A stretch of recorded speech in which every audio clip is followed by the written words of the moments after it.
नमस्कार, आप देख रहे हैं अवध समाचार पोस्ट न्यूज और मैं हूं आपके साथ ज्योतिका। आइए रुक करते हैं खबर की ओर। रिश्तों को तार तार करने वाला मामला एक सामने आया है, जहां एक पिता इतना नीचे गिरकर हैवान हो गया कि अपने ही पुत्री के साथ 2 सालों तक दुष्कर्म करता रहा। विरोध हुआ तो इतना ही नहीं, उसे विवाह के नाम पर दूसरे को बेच दिया और जिसने पति के रूप में उसे खरीद लिया वह उससे देह व्यापार कराने लगा। मामला जिले के तरवा थाना क्षेत्र का है। 6 माह की गर्भवती होने पर पति छोड़कर भाग गया तो पिता ने उसे रखने से इनकार कर दिया। परेशान हाल किशोरी ने जिला विधिक सेवा प्राधिकरण में पहुंचकर न्याय की गुहार लगाई। आजमगढ़ जिले के तरवा थाना क्षेत्र की रहने वाली नाबालिग लड़की के पिता ने विवाद के बाद उसकी मां को छोड़ दिया है और उससे जबरन अपने पास रखे हुए थे। नाबालिग लड़की का आरोप है कि जब वह कक्षा 10 में पढ़ रही थी तो उसके पिता उसे कोई दवा खिलाने लगे थे जिससे वह सुस्त रहने लगी थी। इसके बाद पिता ने उसके साथ दुष्कर्म करना शुरू कर दिया। दवा के असर के चलते वह विरोध भी नहीं कर पा रही थी। इसके साथ ही उसे गर्भ निरोधक दवा भी वे खिलाते थे। 2 सालों तक पिता ने ही शारीरिक शोषण किया। इसी दौरान ग्रामीणों को इस बात की जानकारी हो गई तो उन्होंने पिता को काफी मारा पीटा। इसके बाद पिता ने दिसंबर 2022 में उसका विवाह गाजीपुर जिले के रहने वाले विपिन यादव के साथ कर दिया। कहने को तो शादी हुई थी, लेकिन पति विपिन उसे इधर उधर ले जाकर देह व्यापार करा रहा था, जिससे वह गर्भवती हो गई थी तो उसने गर्भ निरोधक दवा खिला दिया, जिससे ब्लीडिंग होने पर जब वह अस्पताल पहुंची तो नर्स ने बताया कि दवा से ब्लीडिंग जरूर हो गई लेकिन गर्भपात नहीं हुआ। इसके बाद पति ने मेरे पिता को फोन कर सारी बात बता दिया और शादी के वक्त दिया गया 2.5 लाख रुपए मेरे पिता से मांगने लगा, जिसे देने से पिता ने इनकार कर दिया। इसके बाद पति विपिन ने उसे रायपुर बाजार में छोड़कर चला गया। किसी तरह वह पिता के घर पहुंची तो पिता ने भी साथ रखने से इनकार कर दिया। पिता व पति द्वारा शारीरिक शोषण की शिकार किशोरी किसी तरह अब जिला विधिक सेवा प्राधिकरण को पत्र देकर न्याय की गुहार लगाई। सचिव ने प्रकरण को संज्ञान में लिया और किशोरी को महिला थाना प्रभारी को सुपुर्द करते हुए निर्देशित किया गया है। वहीं इस मामले को जिला विधिक सेवा प्राधिकरण द्वारा जिले के पुलिस अधीक्षक को भी कार्रवाई करने के लिए पत्र दिया गया। मेरा नाम सेजल यादव है। मैं ग्राम बास गांव चौरा, थाना तरवा, जिला आजमगढ़ की रहने में मूल निवासिनी हूँ। मेरे पिता श्री रामचंद्र यादव, स्वपुत्र मंगला प्रसाद यादव। मेरे पिताजी जो हैं हमारी माँ से शराब पीने के आदी थे। हमारे माता पिता से लड़ते झगड़ते हमारी माँ को घर से बाहर निकाल दिए तथा हमारी माता से मुकदमा लड़ते रहे। 13 सालों तक मुकदमा लड़ने के बाद जो है कि हमारे पिता को जो कोर्ट ने आधा अधिकार दिलाने के लिए हमारी माँ को बोला तो हमारे पिता ने माता हमारी सारी ज़मीन जायदाद जो है कि अपनी बुआ लोग के नाम बैनामा कर दिया। उसके बाद हमारी माता को बोले कि हम आपकी अच्छे से परवरिश करेंगे, अपने बच्चों दोनों की आपका खर्चा उठाएंगे। ये कहकर हमारी माँ को साल भर अपने घरों में रख के उसके बाद जो है कि पिता जो है कि चालाकी बस मुकदमा सब खारिज करवा दी। जब मुकदमा खारिज हो गया तो हमारी माता को मार पीट के घर से बाहर निकाल दिए।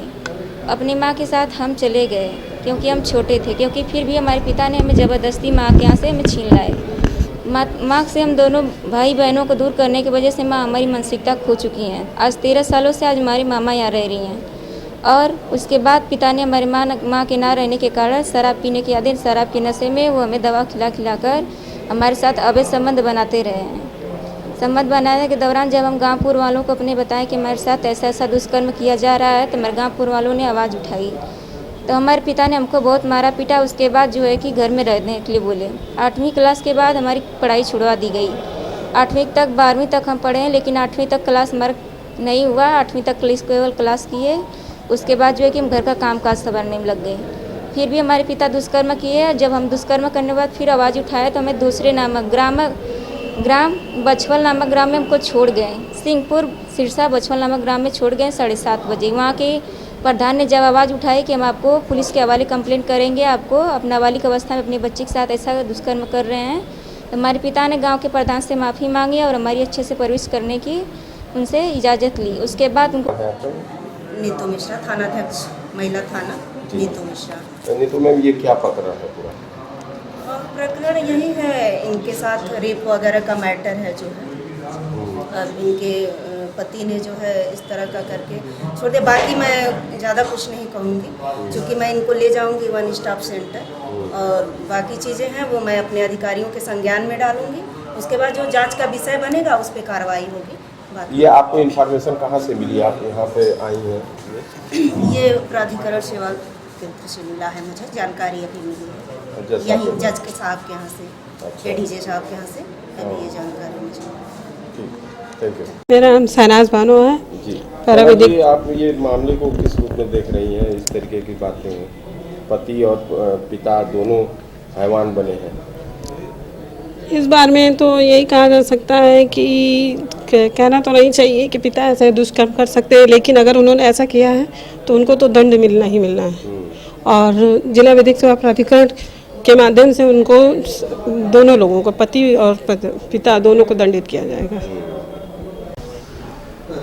ये नाबालिग ये बलात्कार की पीड़िता अपने को बता रही है, उम्र 17.5 साल बता रही है अपना। उसके द्वारा यहाँ जिला विधिक सेवा प्राधिकरण आजमगढ़ में इस आशय का प्रार्थना पत्र प्रस्तुत किया गया कि उसका FIR पंजीकृत नहीं हो रहा है।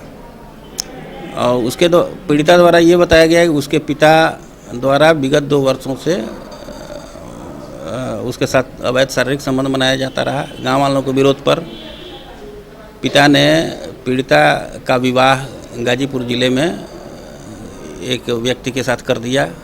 जिस व्यक्ति के साथ विवाह हुआ उसने उसके साथ देह व्यापार कराना शुरू कर दिया और ये बताने लगा कि तुम्हारे पिता ने मुझको 2.5 लाख रुपए में बेच दिया है और पैसा मुझको निकालना है। और इस तरह से उसको उस पर दबाव बनाता रहा। पीड़िता द्वारा ये बताया जा रहा है कि वो 6 महीने की गर्भवती है और जिला विधिक सेवा प्राधिकरण द्वारा पुलिस अधीक्षक आजमगढ़ को आवश्यक कानूनी कार्यवाही करने हेतु प्रार्थना पत्र प्रेषित कर दिया गया है। यही है मैटर। इस खबर में बस इतना ही। बने रहिए अवध समाचार पोस्ट न्यूज के साथ।